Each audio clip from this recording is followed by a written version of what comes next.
కూర్చున్నా ఖచ్చితంగా అరెస్ట్ చేస్తారు. రైట్. తులసిరెడ్డి గారు మీరేమంటున్నారు సార్? ఇది కక్ష సాధింపు, ఒక ఎమ్మెల్యేని అంత అక్రమంగా అంత దారుణంగా అరెస్ట్ చేస్తారని వైసీపీ అంటుంది. ఎమ్మెల్యే తప్పు చేశాడు కాబట్టి అరెస్ట్ చేయాల్సి వచ్చింది, ఎమ్మెల్యే అతిక్రమించాడు చట్టాన్ని అని టీడీపీ అంటుంది. మీకేమనిపిస్తోంది? రాయలసీమలో కానీ ఇప్పుడు ఆంధ్రప్రదేశ్లో విరూపాక్షి అరెస్ట్ అంశం ఇప్పుడు మేజర్ ఇష్యూ అయిపోయింది. వైఎస్ఆర్ కాంగ్రెస్ పార్టీ కక్ష సాధింపు అంటుంది. కక్ష సాధింపు లేదు, చట్టం తన పని తాను చేసిందని టీడీపీ అంటుంది.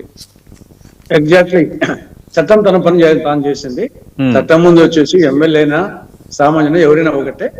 కాబట్టి దాంట్లో అంతే తప్పనిచ్చేసి ఎమ్మెల్యే అయితే స్పెషల్ గా ట్రీట్మెంట్ చేయాలని అవసరం లేదు. కాబట్టి చట్టం తన పని తాను చేసింది, అది కరెక్ట్ చేసింది. ఎండి ఏం చేశారు? అరెస్ట్ చేశారు, కోర్టుకు పోయారు, రిమాండ్ పంపించారు. ఏమవుతుంది? రేపు వచ్చేసి బెయిల్ వస్తుంది మీరు తప్పు చేయకుంటే. ఇప్పుడు స్పష్టంగా కనపడుతుంది. కాబట్టి ఆయన ఎమ్మెల్యే అయినా సరే ఎవరైనా సరే చట్టం ముందు అందరూ సమానులే. కాబట్టి నాకు తెలిసి రాజకీయ కక్ష ఏం కాదు, ఇది జరగాల్సింది జరిగింది.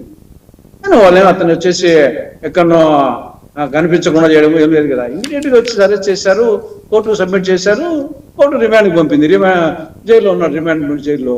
తర్వాత వచ్చేసి నువ్వేం తప్పులే ఉంటే బెయిల్ వస్తుంది, తర్వాత కేసు జరుగుతుంది. కాబట్టి ఇది జరగాల్సింది జరిగింది, అంతే తప్పని చేసి ఇది రాజకీయ కక్ష ఏం కాదు. ఆంజనేయ రెడ్డి గారు మీ కామెంట్ ఏంటి సార్?